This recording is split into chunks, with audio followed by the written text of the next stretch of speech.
దేవుని నామమునకు మహిమ కలుగునుగాక. ప్రభువుని మనం స్తుతించుదాం. హల్లెలూయా, హల్లెలూయా.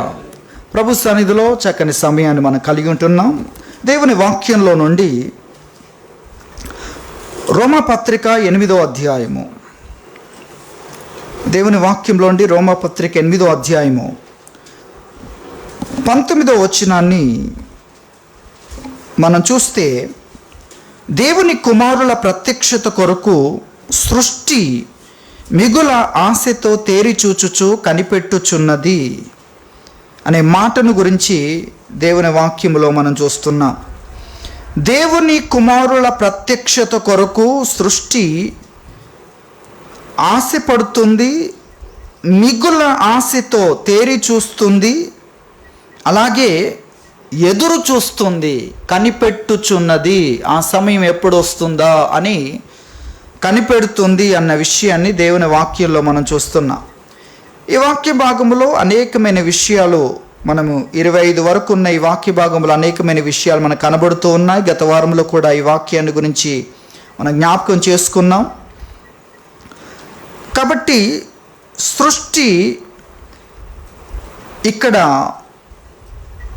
ఎదురు చూస్తున్న విషయం ఏంటంటే, దేవుని కుమారులు ప్రత్యక్షం కావాలి, లేదా దేవుడు తన పిల్లల్ని వీరు నా పిల్లలు అని ఈ భూమి మీద, భూమి ఆకాశములకు, సమస్త సృష్టికి, సమస్త ప్రకృతికి దేవుడు పరిచయం చేయడం, తన పిల్లల్ని ప్రత్యక్షపరచడం, చూపించడం చేస్తాడు అని ప్రకృతికి తెలుసు, భూమికి తెలుసు, ఆకాశానికి తెలుసు, అలాగే సమస్త సృష్టికి, ప్రకృతికి తెలుసు అన్న విషయాన్ని మనం చూస్తున్నాం. కాబట్టి వాటి యొక్క శాపాన్ని అవి అనుభవిస్తూ లోపల మూలుగుతూ ఆ సమయం కొరకు, ఆ సమయం ఉంది, ఆ సమయం ఉంది, మేము ఆ సమయం కొరకే ఉన్నాము, వారికి సేవ చేయడానికే మేము ఉన్నాం. ఇప్పుడైతే ఏం చేయాల్సి వస్తుంది? ఇప్పుడు శాపాన్ని, శాపగ్రస్తమైన పరిస్థితులను అనుభవిస్తూ ఉంది. కానీ ఒక నిరీక్షణ ఉంది, మేము ఆ సమయం కొరకు ఉన్నాము. నీతిమంతులైన లేక దేవుని పిల్లలను సేవించడానికి మేము ఉన్నాం. భూమి కానీ, ఆకాశము కానీ, అలాగే సమస్తమైన ప్రకృతి అనగా ఈ యొక్క చెట్లు కానీ, ఇవన్నీ కూడా, నదులు కానీ, ఇవన్నీ మేము దేవుని పిల్లలను సేవించడానికి ఉన్నాం. కానీ ఇప్పుడైతే మనుషులు నేరాలు చేస్తున్నా, తప్పులు చేస్తున్నా, ఓర్చుకుంటూ ఆ తప్పులకు అణుచుకుంటూ, తనలోని ఆ ఒత్తిడిని అణుచుకుంటూ, ఆ ఒత్తిడిని చూపించింది అనుకోండి, ఈ గోదావరి కనులో జరుగుతున్న తప్పులను బట్టి భూమి ఆ లోపల ఉన్న ఒత్తిడిని ఒకసారి చూపించింది అనుకోండి, మనందరం ఎక్కడుంటాం?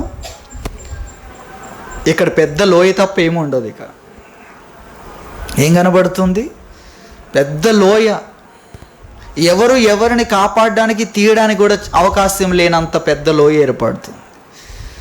భూమి గనక తన యొక్క కోపాన్ని చూపించడానికి, తన నొప్పిని చూపించడానికి మనకు ఒత్తిడి మీద పడ్డప్పుడు ఏం చేస్తాం?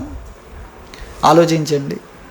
అట్లా భూమి గనక ఈ ప్రపంచంలో ఉన్న మనుషులందరూ దేవునికి వ్యతిరేకమైన పనులు చేస్తూ వాటన్నిటిని చూసినప్పుడు మనకు చాలాసార్లు దేవుడు ఎందుకు చూస్తున్నాడు, లేక దేవుడు ఎందుకు ఓర్చుకుంటున్నాడు అని అనిపిస్తూ ఉంటుంది. 1-2 సంఘటనలు ప్రపంచం అంతా చూడండి. అసలు ప్రపంచం అంతటిని గురించి మీరు జ్ఞాపకం చేసుకోనండి. సూర్యునికి తెలుసు, చంద్రునికి తెలుసు, భూమికి తెలుసు, ఆకాశానికి తెలుసు, గాలికి తెలుసు. గాలి తన విపరీతమైన కోపాన్ని, తీవ్రతను చూపిస్తే అసలు ఏం జరుగుద్ది? ఈ భూమి గనక తన కోపం ఈ ప్రపంచంలో జరుగుతున్నవన్నీ చూసి కొంచెం సూర్యునికి తన కక్షలో నుండి దూరంగా వెళ్ళిపోతే ఏం జరుగుద్ది? అలాగే తన కోపాన్ని బట్టి, కొంచెం తన బాధను బట్టి కొంచెం సూర్యునికి దగ్గరగా జరిగినట్లయితే ఏం జరుగుద్ది? ఈ విధంగా ఆలోచించండి. భూమి మీద ఉన్న మనుషులందరూ కూడా ఒక్క క్షణములో భూమి మీద ఉన్న మనుషులందరూ చనిపోయే పరిస్థితి. సూర్యునికి దూరంగా వెళ్తే ఏం జరుగుద్ది? గడ్డ కట్టుకొని పోద్ది. అలాగే సూర్యునికి దగ్గరగా వస్తే ఏమైపోద్ది? మాడిపోద్ది. ఆ విధంగా ఎంత ప్రమాదకరమైన పరిస్థితిలో మనం చూస్తున్నాం, మనం గుర్తించాలి. కాబట్టి ఈ భూమి ఓర్చుకుంటుంది. దేవుడు ఒక రోజున తన పిల్లల్ని తీసుకొస్తాడు. ఆ మహిమ కలిగిన స్వాతంత్రం ఉంది. ఆ మహిమ కలిగిన స్వాతంత్రంలో నీతి మాత్రమే నివసిస్తుంది. దానికోసము నేను ఓర్చుకోవాలి. ఈ పరిస్థితులన్నిటినీ దాని కొరకు ఓర్చుకోవాలి.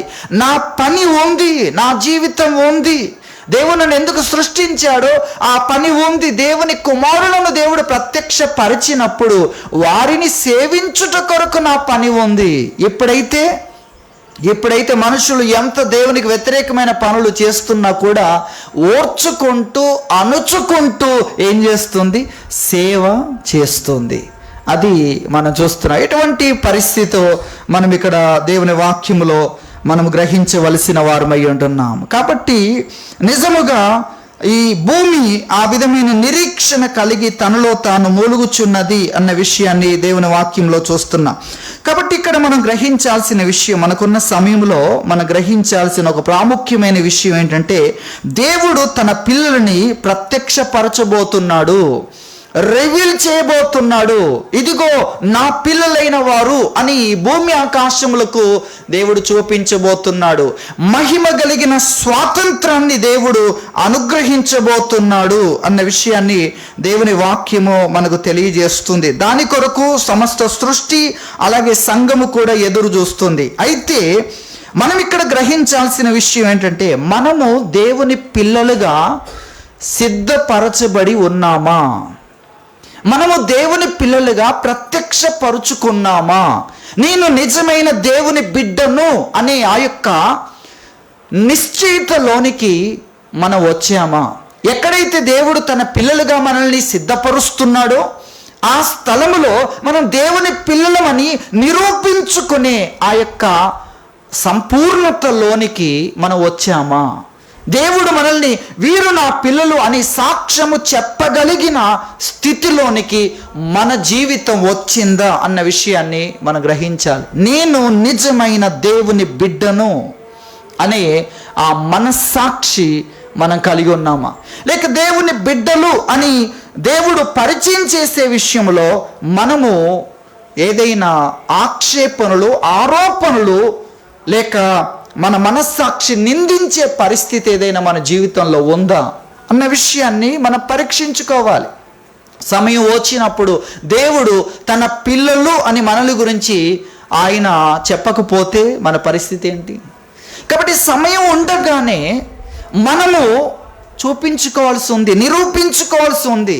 ఏవి దేవుని పిల్లలు కాకుండా చేస్తున్నాయో వాటన్నిటి నుండి మనం వైదొలగవలసి ఉంది. ఏవైతే దేవుని పిల్లలు కాకుండా మనల్ని చేస్తున్నాయి అవన్నీ తొలగించుకోవాల్సి ఉంది. అలాగే ఏవి దేవుని పిల్లలుగా మనల్ని ప్రత్యక్షపరచగలవో, వీరు దేవుని పిల్లలు అని వేటిని బట్టి మనం సాక్ష్యం పొందగలమో వాటి కొరకు మనము అభ్యాసం చేయాల్సి ఉంది. వాటిని సంపాదించడానికి మనం ప్రయాసపడవలసిన వారమై ఉంటున్నాం. దేవుని వాక్యములో మనం చూస్తాం, వీటిని సంపాదించు, వీటిని వెదుకు, వీటిని వెంటాడు అంటాడు. వాటిని వెదకాలి, వెంటాడాలి. వాటి ద్వారా నీవు దేవుని బిడ్డవు కాగలవు. కాబట్టి ఆ విషయాన్ని మనం గుర్తించాలి. నేను నిజమైన దేవుని బిడ్డను అనే ఆ నిశ్చయితలోనికి, నిరూపణలోనికి మనం వచ్చామా?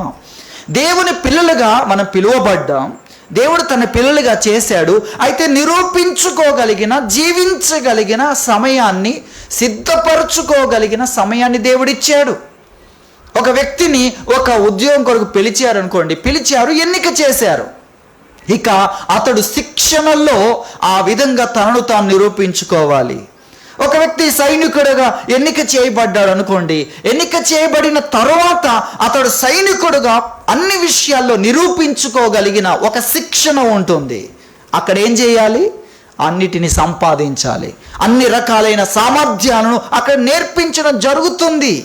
అక్కడ అన్ని విషయాల్లో నిరూపించుకునే వ్యక్తిగా తనను తాను చూపించుకోవాలి. అటువంటి కీలకమైన సమయాన్ని దేవుడు మనకి ఇస్తున్నాడు. కాబట్టి మన జీవితంలో జరుగుతున్న పరిస్థితులన్నీ కూడా అవి మనల్ని నిరూపించగలిగిన ఆ సందర్భాలని మనం గుర్తించాలి. అకస్మాత్తుగా అవి ఏం జరగట్లేదు మన జీవితంలో. అవి అనుకూలమైనవైనా ప్రతికూలమైనవైనా, అనుకూలతలో కూడా మనం నిరూపించుకునేది ఉంది.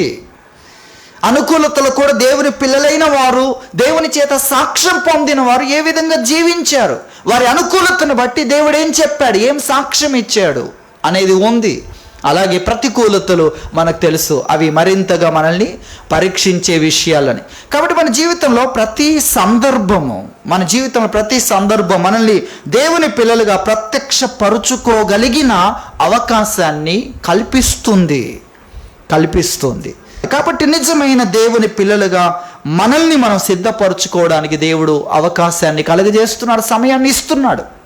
ఇందులో 2 విషయాలు మనం జ్ఞాపకం చేసుకోవాలి. ఒకటి, దేవుని పిల్లలుగా మనల్ని కాకుండా చేసేవి ఏవైతే ఉన్నాయో వాటిని మనం గుర్తించాలి. మన జీవితాన్ని పరీక్షించుకోవాలి. పరిశీలన చేసుకున్నప్పుడు ఇదిగో ఈ లక్షణాలు నిన్ను దేవుని బిడ్డగా చెయ్యవు, దేవుని బిడ్డగా నిలబెట్టలేవు. ఇవి ఉంటే నీవు సమస్యలకు గురైపోతావు. ఇవి ఉంటే దేవుడు నిన్ను అంగీకరించలేడు, నీ గురించి సాక్ష్యం చెప్పలేడు. ఏవైతే మనలో ఆ లోపములు కనబడుతున్నాయో వాటిని తొలగించుకోవడానికి దేవుడు సమయాన్ని ఇస్తున్నాడు. అందులో కూడా 2 విషయాలు ఉన్నాయి. ఒకటి, 2 విషయాలు నేర్చుకుంటాం. దేవుని పిల్లలుగా మనల్ని సాక్ష్యం పొందకుండా చేసే విషయాలు, వాటిని తొలగించుకోవాలి. ఇది మొదటి విషయం. రెండవది, దేవుని పిల్లలుగా మనల్ని సాక్ష్యం పొందేటట్లుగా, దేవుని పిల్లలుగా మనల్ని చెయ్యగలిగిన వాటిని మనము సంపాదించుకోవాలి. చాలా సింపుల్ విషయాలు. దేవుని పిల్లలుగా కాకుండా చేసేవి మనము గుర్తించాలి, వాటిని తొలగించాలి. ఇవి ఉంటే నువ్వు దేవుని బిడ్డవు కాలేవు. కొంతమంది ఉన్నారు చాలా అద్భుతమైన వ్యక్తులు, కానీ కొన్ని విషయాలు వారిని దేవుని నుండి దూరం చేశాయి. వారు అద్భుతమైన వ్యక్తులు, చాలా అనుభవం కలిగిన వ్యక్తులు, చాలా గొప్ప వ్యక్తులు, కానీ వాటిని తొలగించుకోవడానికి అవకాశం ఇస్తే వీలు కాలేదు. మన ధనవంతుడైన యవనస్తుని గురించి మనం చూస్తాం. అతని భక్తిలో ఎంత సీనియర్. అతను బాల్యము నుండి ఆ ధర్మశాస్త్రంలోని 10 ఆజ్ఞలను కంఠత చేసిన వ్యక్తి. అలాగే అనుసరిస్తున్నానని చెప్పాడు. తెలుసు అనేది కాదు, బాల్యము నుండి దేవుడిచ్చిన 10 ఆజ్ఞలు, బాల్యము నుండి అనుసరిస్తున్నాను. ఎటువంటి వ్యక్తి. అలాగే యవ్వనములో ఉన్నాడు, యవ్వనములోనే ఏమయ్యాడు, ఒక అధికారి అయ్యాడు. తన సమకాలికుల్లో ఏమయ్యాడు, అందరూ సల్యూట్ చేయగలిగినంత స్థానములో ఉన్నాడు. అధికారములో ఉన్న వ్యక్తి ప్రభు దగ్గరికి వచ్చి రోడ్డు మీద మోకరించి పరలోక రాజ్యం కొరకు అడుగుతున్నాడు. అనేకమైన అద్భుతమైన విషయాలు. కానీ ఏవైతే అతన్ని పరిపూర్ణునిగా చేయలేకపోతున్నాయో, ఏవైతే అతనిలో లోపం ఉంది అని దేవుడు చెప్పాడో, అతనికి తెలియజేశాడో, దాన్ని అతడు తొలగించుకోలేదు. ఇది ఉంటే ఇదిగో నువ్వు పరిపూర్ణుడవు కాలేవు. నువ్వు నిందించబడుతూనే ఉంటావు, నీవు అపరాధ భావన కలిగి ఉంటూనే ఉంటావు. అలాగే నేను పరిపూర్ణుణ్ణి, నేను లోపము లేనివాణ్ణి అనే నిశ్చయితలోనికి రాకుండా ఈ విషయం చేస్తుంది నిన్ను అనే విషయాన్ని చెప్పాడు ప్రభు. కాబట్టి దీన్ని తొలగించుకో. ఏదేమైనా మనం గుర్తించాలి. తేలికగా కొన్ని విషయాల్లోనికి వెళ్తారు. ఇప్పుడు దానితో, ధనముతో ఇతనికి ఉన్న సంబంధము చాలా సంవత్సరాల నుండి. ఇప్పుడు ప్రభు అంటున్నాడు, అది నీకు అడ్డముగా వచ్చింది. ఇప్పుడు నీవు నిత్య జీవాన్ని స్వతంత్రించుకోకుండా నీకు అడ్డం వచ్చింది. ఇప్పుడు నువ్వు దాన్ని వదిలేస్తేనే కానీ నువ్వు దేవుని రాజ్యంలో అడుగు పెట్టలేవు, నువ్వు పరిపూర్ణుడు కాలేవు అనే అంత పరిస్థితి వచ్చింది ఇప్పుడు. అది మనం గుర్తించాలి. అది చెప్తే అతడు ఏం చేస్తున్నాడు?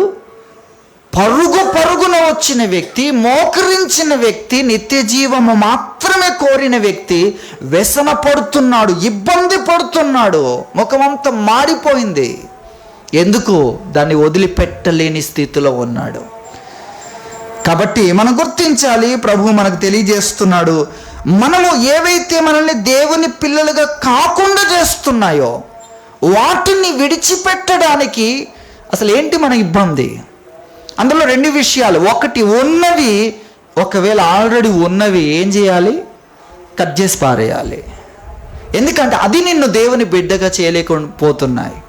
నువ్వు దేవుని బిడ్డగా లేకపోతే నీకు మహిమ కలిగిన స్వాతంత్రం ఉండదు. నువ్వు దేవుని బిడ్డగా లేకపోతే దేవుని ఇంటిలో నీకు హక్కు ఉండదు. నీవెవరో నాకు తెలియదనే పరిస్థితి ఉంటుంది. మిగిలినవన్నీ దేవుని రాజ్యం కోసం కాదు, మిగిలినవన్నీ ఇక్కడ బ్రతకడానికే. ధనము కానీ భౌతికమైన విషయాలని ఇక్కడ బ్రతకడానికే. మరణంతో వాటి లెక్క పూర్తయిపోతుంది. ఎక్కడి నుండి ఎక్కడి వరకు? వివాహ జీవితం సంబంధాలు కూడా ఎక్కడి వరకు అండి? మరణముతో ఎవరికి ఎవరు, అది పరిస్థితి. ఇక్కడి వరకే. ఆ మరణం ఎప్పుడైనా వస్తుంది. మళ్ళీ 50 లోపల రాకూడదు, 30 లోపల రాకూడదు, 70 తర్వాతనే రావాలి అంటే మరి మిగిలిన వాళ్ళందరూ అప్లికేషన్ పెట్టవచ్చు, లేక పోరాటాలు చేయవచ్చు. అటువంటిది ఏమి లేదు కదా, అటువంటిది ఏమి లేదు. అది ఎప్పుడైనా రావచ్చు, ఎలాగైనా, ఏ విధానంలో. నువ్వు మంచిగా వెళ్తున్నా, నేను మంచిగా ఉన్నా కదా, నేను మంచిగానే వెళ్తున్నాను కదా, నేను ఆ భద్రత, ఆ నియమాలు పాటిస్తూనే ఉన్నాను కదా, నువ్వు సరిగ్గా ఉన్న మరణం నీ మీదకి రావచ్చు. ఎప్పుడైనా అది వస్తుంది. అంతవరకే ఈ జీవితం అంతవరకే. క్షణము లోపల తలక్రిందులైపోయేది. కానీ దేవుడు మహిమ కలిగిన, ఆ మహిమాన్వితమైన, అక్షయమైన జీవితం కోసం మనల్ని పిలిచాడు. నీకు అభ్యంతర కారణంగా ఉంటే దాన్ని నువ్వు తొలగించాలి చెప్పాడు. ఒక వ్యక్తిని గురించి మనం చూస్తాం, అతన్ని మనం నెగిటివ్గా చూస్తాం, కానీ పాజిటివ్గా చూడడం మొదలు పెట్టండి, అప్పుడు మీకు అర్థమవుద్ది. ఒక వ్యక్తి ఉన్నాడు, ఆ వ్యక్తి ఒక అధికారములో ఉన్నాడు, గొప్ప అధికారములో 4 అధిపతిగా ఉన్నాడు. ఆ తర్వాత అతడు దైవజనులంటే, ప్రవక్తలంటే భయపడుతున్నాడు. ప్రజల ముందు అతన్ని గద్దించినా కూడా అతడు నోరు మూసుకొని ఉన్నాడు. ఎలాంటి వ్యక్తి మీరు ఆలోచించండి. ప్రజల ముందు ఒక అధికారిని గద్దించినట్లయితే ఏం జరుగుద్ది? ఇక వాళ్ళ యొక్క అవినీతి, అన్యాయము, ప్రతాపము అవన్నీ చూపిస్తూ ఉంటారు. ఆ వ్యక్తి దేవునికి భయపడే వ్యక్తిగా కనబడుతూ ఉన్నాడు, దైవజనులను గౌరవించే వ్యక్తిగా కనబడుతున్నాడు, దైవజనుని కాపాడుతూ వస్తుండేనో అని కూడా అందులో రాయబడి ఉంటుంది. కానీ అతని జీవితంలో ఒక విషయం ఉంది. ఆ విషయాన్ని గురించి ఆ దైవజనుడు అతన్ని గద్దించాడు. ఇది ఉంటే నీకు దేవునితో సంబంధమే ఉండదు. అతడు ఒక వివాహం చేసుకున్నాడు. ఆ వివాహం చేసుకున్న వ్యక్తి విషయంలో ఆమెను వదిలిపెట్టకపోతే నీకు పరలోకమే లేదు అని చెప్పాడు. చూసారా ఎలా ఉంది? ఎటువంటి విషయాలు ఉన్నాయి మీరు గుర్తించాలి. ఎటువంటి విషయాలు? ఎందుకంటే అది దేవునికి వ్యతిరేకమైన విషయం. ఇంకొక వ్యక్తి, భార్యగా ఉన్న వ్యక్తిని నీవు ప్రలోభానికి గురి చేసి నీ దగ్గరికి నీవు వచ్చేటట్లు చేసి వివాహం చేసుకుని భార్యగా చేసుకున్నావు. కాబట్టి ఆ సంబంధాన్ని వదిలిపెడితేనే దేవునితో నీకు సంబంధం ఉంటుంది.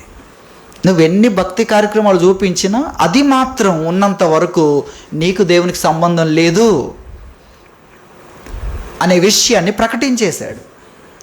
ఎంత పెద్ద విషయమైంది చూడండి. ఇప్పుడు అతడు, కొంతమంది వాళ్ళకి అవకాశాలు ఉన్నాయని ఎంత లోతుల్లోకి వెళ్తారు. ఇప్పుడు ఎంత పెద్ద సమస్య వచ్చి పడిందంటే చిన్న విషయం కాదు. వివాహమైన తర్వాత అట్టి వివాహ సంబంధాన్ని వదిలించుకోవాలంటే ఎన్ని విషయాలు నష్టపోవాలో తెలుసా? పరువు, ఇంకా ఉండదు. తర్వాత ఆర్థికపరమైన విషయాలు, అధికారం ఉండదు. ఆర్థికపరమైన విషయాల సంగతి ఏంటి? అందులో సగం కోల్పోవాల్సి వస్తుందేమో.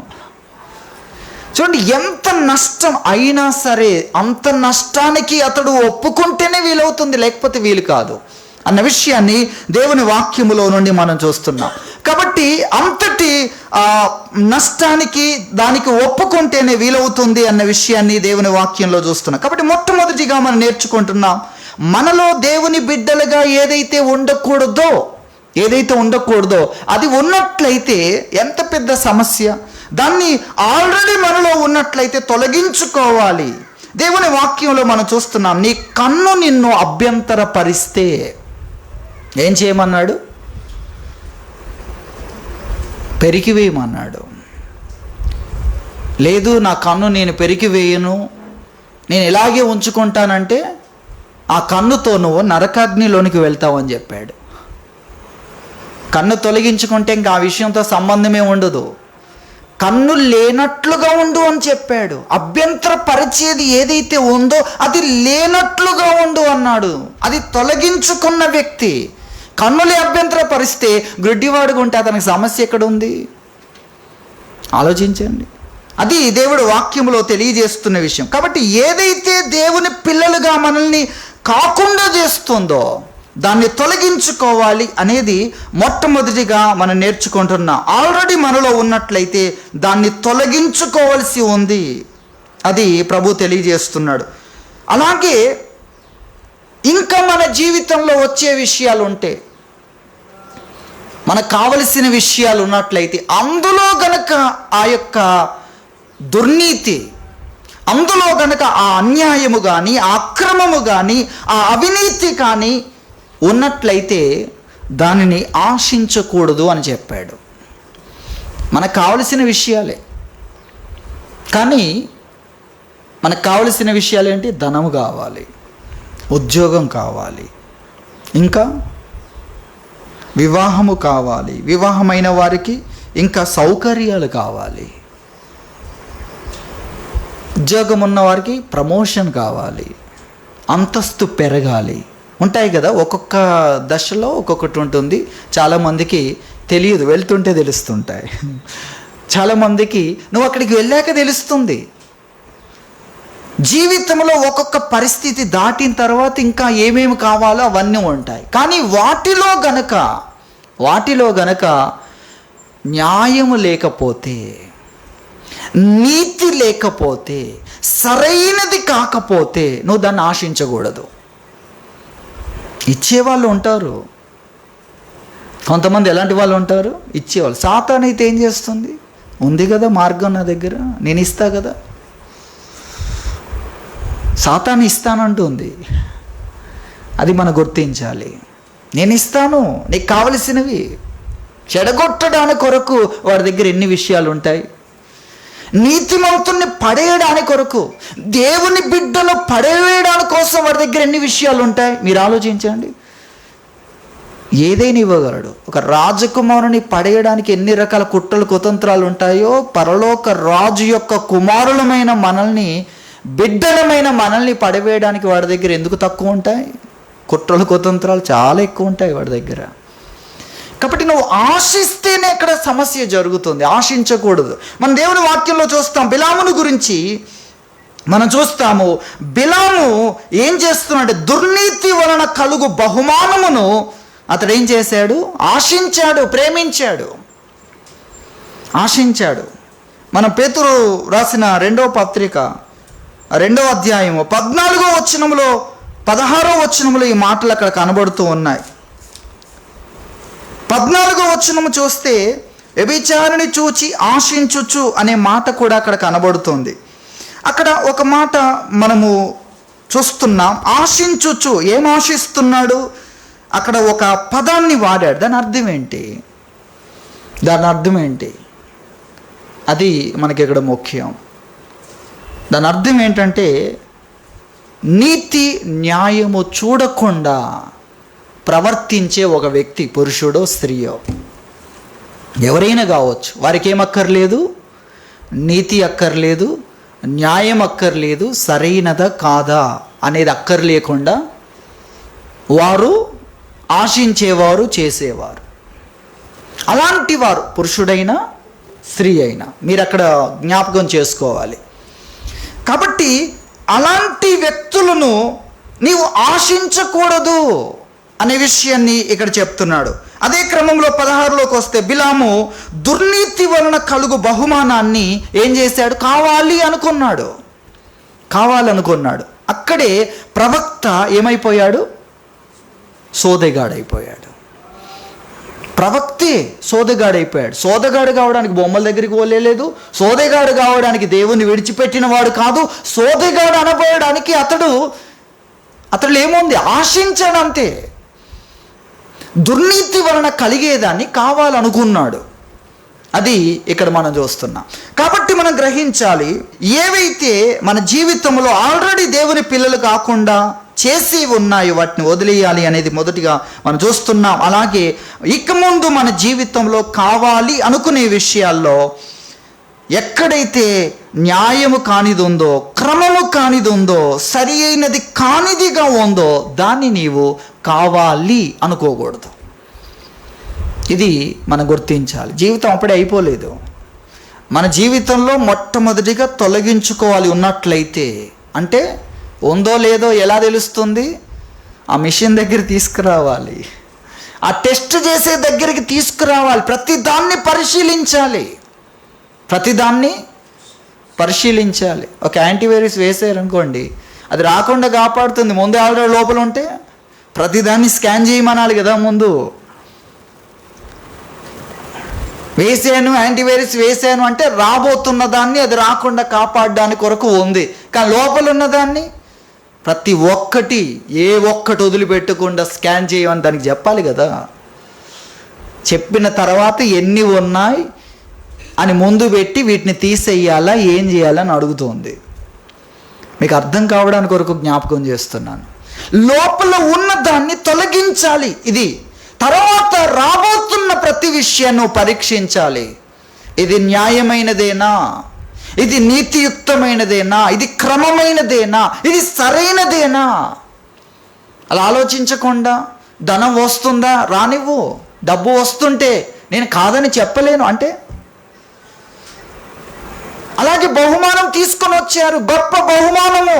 ఇదిగో ఉన్న పాటున దేశంలో ప్రధానులేని ఇంటికి వచ్చేటట్లుగా చేస్తానని రాజు అంటున్నాడు. నేను అడిగాను అతని దగ్గరికి వెళ్ళి, అతనే వచ్చాడు అని ఇతడు సరే అంటున్నాడు. అందులో ఏముంది? దుర్నీతి ఉంది. ఏంటా దుర్నీతి? ఇశ్రాయేలు ప్రజల్ని నువ్వు శపించాలి. ఎందుకు శపించాలి? కారణం లేదు. వాళ్ళు నీ మీదకి యుద్ధానికి వచ్చారా? లేదు. నీ మీదకి యుద్ధానికి రాలేదు, నువ్వు వారి మీదకి యుద్ధానికి వెళ్తున్నావు. వాళ్ళు మీతో యుద్ధం చేయడానికి రాలేదంటున్నారు. దేవుడు వెళ్ళమంటే మేము వెళ్తున్నామంటున్నారు. అలాగే మేము వెళ్తూ ఉండగా మీరు న్యాయపరముగా, మీ చట్టపరముగా ఏం చెల్లించమంటే చెల్లిస్తామంటున్నారు. నీళ్ళకు కూడా డబ్బులు ఇవ్వమంటే ఇస్తామంటున్నారు. వాళ్ళేం యుద్ధం చేయట్లేదు, వాళ్ళేం యుద్ధానికి రాలేదు. మరి ఎందుకు శపించాలి వారిని? వారు ఎందుకు నాశనం కావాలి? వారు చేసిన తప్పేంటి? చూడండి. కాబట్టి తన బహుమానం కోసము ఏం చేస్తున్నాడు? అన్యాయం చేయడానికి తెగిస్తున్నాడు. కాబట్టి మనం గుర్తించాలి, ఇది మొట్టమొదటిగా మనం తెలుసుకుంటున్న విషయం. మన జీవితంలో దేవుని పిల్లలు కాకుండా కొన్ని విషయాలు దేవుని పిల్లలు కాకుండా చేస్తాయి. మంచివారే వ్యక్తులు, కానీ ఆ మంచితనాన్ని కాపాడుకోవాలి కదా. ఆ మంచితనం ఎప్పుడు కూడా ఆ మంచితనంలో ఉండాలి కదా. ఇప్పుడు కూడా న్యాయమైనది ఆశిస్తుంటేనే మనం మంచివారుగా ఉండగలం. కానీ నీతిమంతుడు అన్యాయమైన దాన్ని ఆశించాడు అనుకోండి, ఏమైపోతాడు? నీతిమంతుడు అనీతిమంతుడు అవుతాడు, నీతి లేనివాడు అవుతాడు. కాబట్టి ఆశించే విషయంలో కూడా ఆ నీతిని చివరి వరకు కాపాడుకోవాలి అన్న విషయాన్ని దేవుని వాక్యములో మనం నేర్చుకుంటున్నాం. రెండో విషయాన్ని మనం చూస్తే, దేవుని పిల్లలుగా ఏవైతే మనల్ని నిలబెడతాయో వాటిని మనం సంపాదించాలి. ఏం చేయాలి? సంపాదించాలి. అందుకే దేవుడు మనకు సమయాన్ని ఇస్తున్నాడు, దాన్ని సాధించాలి. కొంతమందికి ప్రభువులో ఆ దైవభక్తి ఎలా చేయాలో తెలియదు. శరీర సంబంధులుగా బ్రతుకుతూ మేమంతా భక్తిపరులం అనుకుంటారు. పైకి మాత్రమే భక్తి ఉంది, లోపల ఉండాలంటే నీవు అభ్యాసం చెయ్యాలి, సాధన చెయ్యాలి. కాబట్టి దేవుని పిల్లలుగా మనల్ని నిలబెట్టగలిగే వాటిని మనము సంపాదించాలి అన్న విషయాన్ని దేవుని వాక్యం మనకు తెలియజేస్తుంది. దేవుని వాక్యంలో తిమోతికి వ్రాసిన మొదటి పత్రిక 6వ అధ్యాయము 11వ వచనాన్ని మనం చూస్తే, దైవజనుడా నీవైతే వీటిని విసర్జించి, చూసారా, కొన్ని విడిచిపెట్టాలి, కొన్నిటి నుండి పారిపోవాలి, కొన్నిటికి దూరంగా వెళ్ళిపోవాలి. వీటిని విసర్జించి తర్వాత నీతిని, భక్తిని, విశ్వాసమును, ప్రేమను, ఓర్పును, సాత్వికమును సంపాదించుకొనుటకు ఏం చేయాలి? ప్రయాసపడుము. 2 విషయాలు ఇదే వచనంలో ఉంది. 1 అనే సంఖ్య దగ్గర కొన్ని విడిచి పారిపోము, 2 అనే సంఖ్య దగ్గర వాటిని వెంటాడుము. అవి నీకు దొరకాలి, అవి నీకు దక్కాలి. ఏంటవి? ఇక్కడ తెలియజేస్తున్నాడు. నీతి, భక్తి, విశ్వాసము, ప్రేమ, ఓర్పు, సాత్వికమును నువ్వు సంపాదించాలి. అవి నీ సొంతం కావాలి. దానికోసం నువ్వేం చేయాలి? వెంటాడాలి, ప్రయాసపడాలి, పరుగెత్తాలి. వాటిని నువ్వు సాధించాలి. జీవితంలో నీతిని సాధించాలి, భక్తిని సాధించాలి, విశ్వాసమును, ప్రేమను, ఓర్పును, సాత్వికమును నువ్వు సంపాదించాలి. ఏం సంపాదించడానికి మనం ప్రయత్నం చేస్తున్నాం? శరీర సంబంధంగా కొంతవరకే, కొన్ని విషయాలే. అన్న వస్త్రములు కలిగి ఏమన్నాడు? తృప్తి కలిగి ఉండు అన్నాడు. మిగిలినంతా నువ్వు సంపాదించాలి. దేవుని బిడ్డగా నిత్య జీవం కొరకు దైవ భక్తిని నువ్వు సంపాదించాలి. దేవుని పిల్లలుగా ఉండడానికి కొరకు ఏవి మనల్ని దేవుని బిడ్డలుగా చేస్తాయో వాటిని సంపాదించడానికి కొరకు మనము ప్రయాసపడాలి అన్న విషయాన్ని దేవుని వాక్యంలో నేర్చుకుంటున్నాం. సంపాదించాలి, అలాగే కాపాడుకోవాలి. అంటే చివరి వరకు వాటిని మనం కలిగి ఉండాలి, వాటిని పోగొట్టుకోకూడదు. మనం సంపాదించాలనే విషయాన్ని చూస్తున్నాం. అలాగే తిమోతికి వ్రాసిన 2వ పత్రికలో 2వ అధ్యాయము 22వ వచనంలో కూడా మనం చూస్తే, నీవు యవనేచ్ఛల నుండి పారిపోము. ఇక్కడ కూడా 2 విషయాలు ఉన్నాయి. కొన్ని విడిచిపెట్టాల్సినవి, కొన్నిటికి దూరం కావాల్సినవి, కొన్నిటికి దూరంగా వెళ్ళాల్సినవి ఉన్నాయి. అవి ఉన్నట్లయితే ప్రమాదకరం. వాటిని విడిచిపెట్టాలి, వాటికి దూరంగా వెళ్ళిపోవాలి అనే విషయాన్ని చెప్తూ, పవిత్ర హృదయులై ప్రభువునకు ప్రార్థన చేయువారితో నీవు కూడా అంటే వారితో కలిసి, వారితో నువ్వు కలవాలి, ఆ గుంపులోకి నువ్వు పరిగెత్తాలి. పవిత్ర హృదయులై ప్రభువునకు ప్రార్థన చేయు వారితో, హృదయాన్ని పవిత్రపరుచుకుంటూ దేవుని సన్నిధిలో కనబడే వారితో ఉండాలి నువ్వు. మనకు మనమే ఉన్నట్లయితే మన మంట ఆరిపోతుంది. ఒక కర్ర ఇతర కర్రలతో మండుతూ ఉందనుకోండి, లాస్ట్ వరకు మండుతుంది. దాన్ని తీసి బయట పక్కన సింగిల్గా పెడదాం, ఏమవుద్ది? కొంతవరకు మండి తర్వాత ఆరిపోతుంది. ఎవరితో ఉండాలి? పవిత్ర హృదయులై ప్రభువునకు ప్రార్థన చేయు వారితో కూడా ఉండి, వారితో కలిసి ఏం చేయాలి అంటే, నీతిని, విశ్వాసమును, ప్రేమను, సమాధానమును ఏం చేయాలి? ఏం చేయమంటున్నాడు? వెంటాడుము అన్న విషయాన్ని ఇక్కడ చెప్తున్నాడు. వెంటాడాలి. నీతిని, విశ్వాసమును, ప్రేమను, సమాధానాన్ని నువ్వు వెంటాడాలి. అదే నీ యొక్క గురి.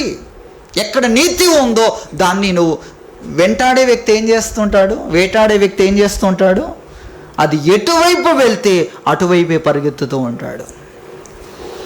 కాబట్టి నీతి మీదనే నీ యొక్క దృష్టి ఉండాలి. నీ కనుల ముందు నీతి ఉండాలి, అలాగే విశ్వాసం ఉండాలి, ప్రేమ ఉండాలి, సమాధానం ఉండాలి అనే విషయాలు ఇక్కడ మనకు తెలియజేస్తున్నాడు. కాబట్టి దేవుని బిడ్డలుగా ఏవైతే మనల్ని చేస్తాయో వాటిని మనము కలిగి ఉండాలి అన్న విషయాన్ని, వాటిని సంపాదించాలి అన్న విషయాన్ని ప్రభు మనకు తెలియజేస్తున్నాడు.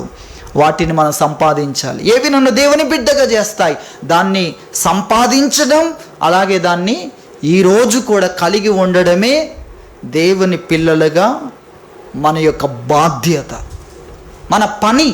దేవుని బిడ్డగా మన పని ఏంటంటే ఈరోజు కూడా ఏ భక్తినైతే మనం సంపాదించామో ఈరోజు కూడా దాన్ని కనపరచాలి. ఈరోజు కూడా నాలో ఉంది అది, ఆ నీతి నాలో ఉంది, ఆ సమాధానం నాలో ఉంది, ఆ యొక్క విశ్వాసం నాలో ఉంది, ఆ ప్రేమ ఈరోజు కూడా నాలో ఉంది అనేది మనం కనపరచాలి అన్న విషయాన్ని ప్రభువు మనకు తెలియజేస్తున్నాడు. కాబట్టి దేవుని పిల్లలుగా ఏవైతే మనల్ని చేస్తాయో వాటిని మనం సంపాదించాలి. ఎవరు దేవుని పిల్లలు మనం నేర్చుకున్నాం, ఎవరు దేవుని పిల్లలు వాటిని మనము సంపాదించాలి, అలాగే వాటిని కాపాడుకోవాలి అన్న విషయాన్ని ప్రభువు మనకు తెలియజేస్తున్నాడు. దేవుని వాక్యంలో యోహాను రాసిన మొదటి పత్రిక 3వ అధ్యాయము 10వ వచనాన్ని తెలియజేస్తూ, దీనిని బట్టి దేవుని పిల్లలెవరో అపవాది పిల్లలెవరో తేటపడును. నీతిని జరిగించని ప్రతివాడును తన సహోదరుని ప్రేమింపని ప్రతివాడును దేవుని సంబంధులు కారు.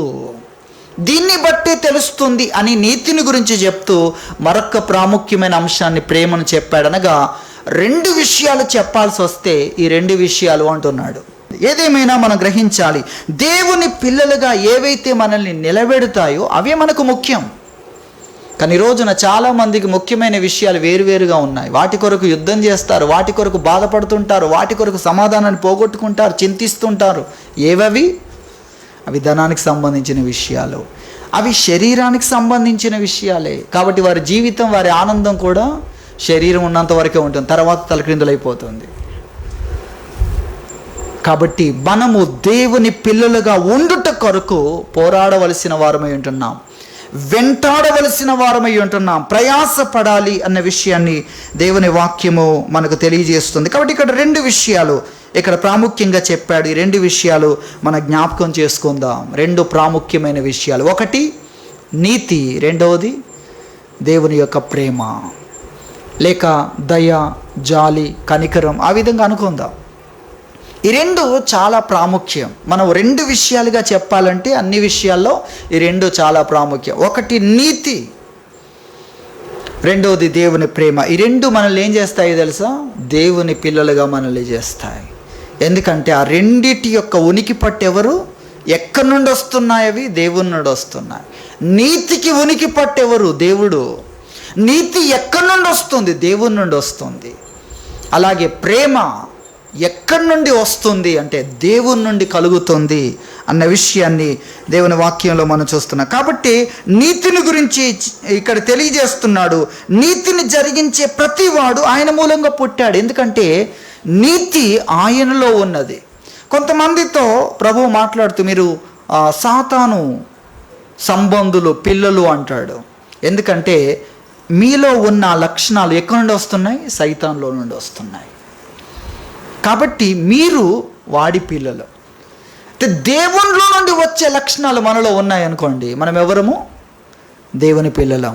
కాబట్టి దేవునిలో ఉన్న లక్షణముల కొరకే మనం ప్రయాసపడాలి అన్న విషయాన్ని ప్రభు మనకు తెలియజేస్తున్నాడు. కాబట్టి ఒకవైపు నీతి, రెండో వైపు దేవుని ప్రేమ అనే విషయాన్ని మనం ఇక్కడ నేర్చుకుంటున్నాం. నీతి కొరకు, దేవుని ప్రేమ కొరకు మనం బ్రతకాలి. నీతి విషయంలో ఎప్పటికప్పుడు మనలో ఏ ఆంక్షలు లేకుండా మనం చూసుకోవాలి. నీతి విషయంలో, న్యాయం విషయంలో మనం దేనికైనా సిద్ధముగా ఉండాలి.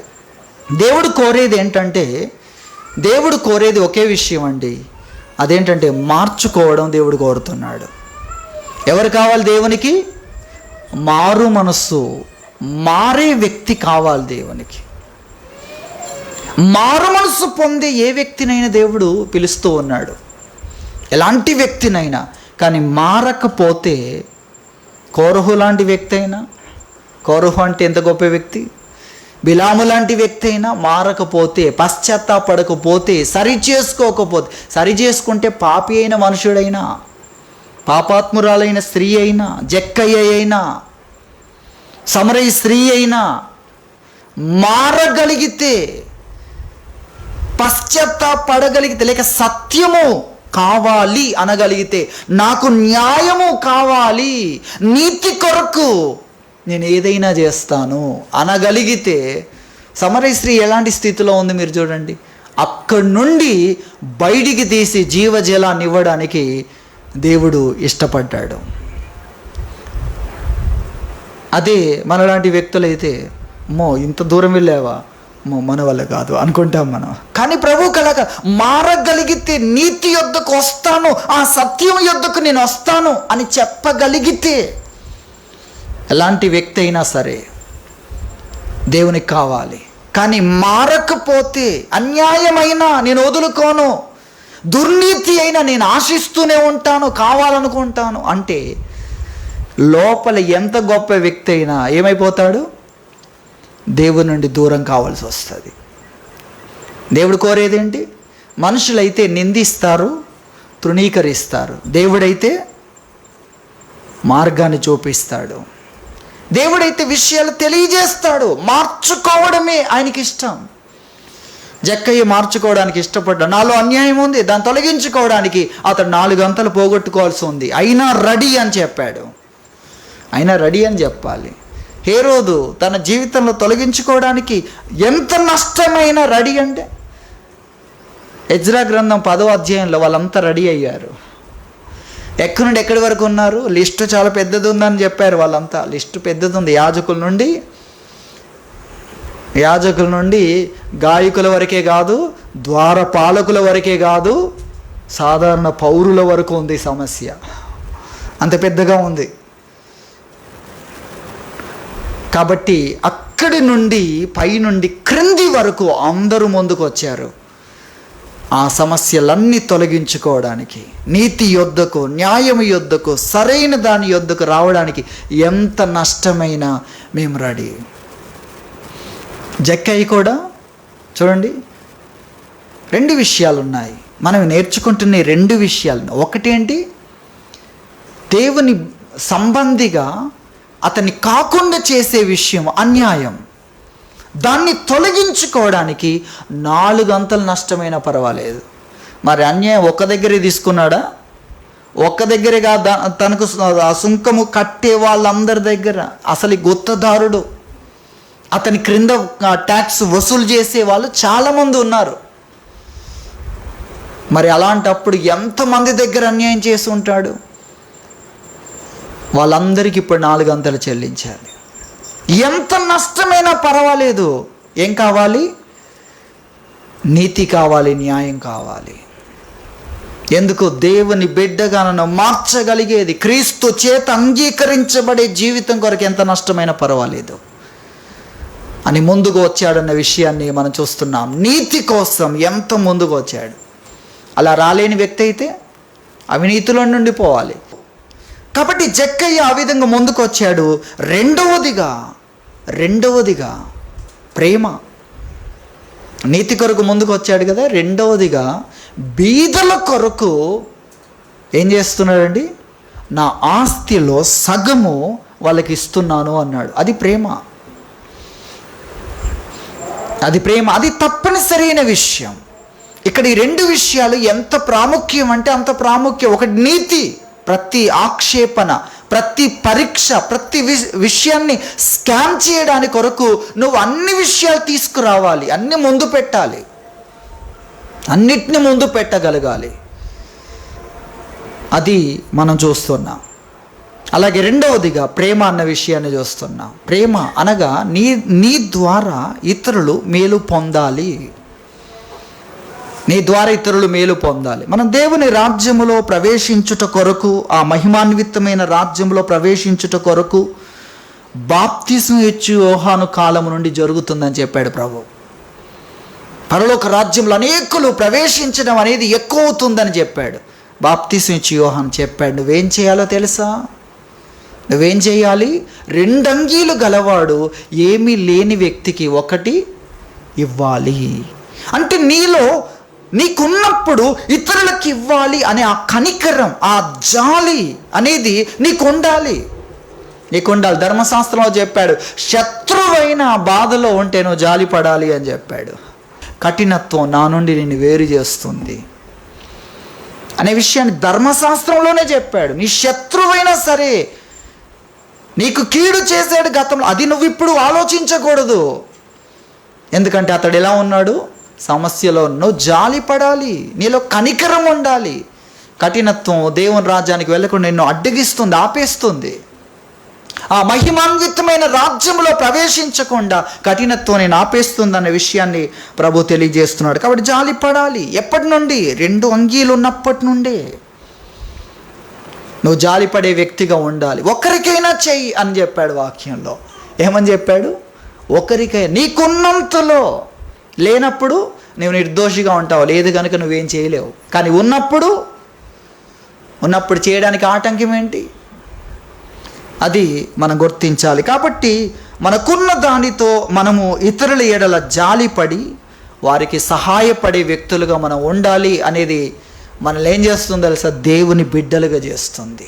కాబట్టి దేవుని పిల్లలుగా కాకుండా చేసే వాటిని మన జీవితంలో నుండి తొలగించుకొనుచు ఏవైతే దేవుని పిల్లలుగా నిలబెడతాయో వాటిని మనము సంపాదించుకోవడానికి ప్రయాసపడాలి. నిజమైన దేవుని పిల్లలుగా మనల్ని మనం ప్రత్యక్షపరచుకోవాలని ప్రభు తెలియజేస్తున్నాడు. దేవుడి వాక్యం దీవించునుగాక. ప్రార్థన చేసుకుందాం.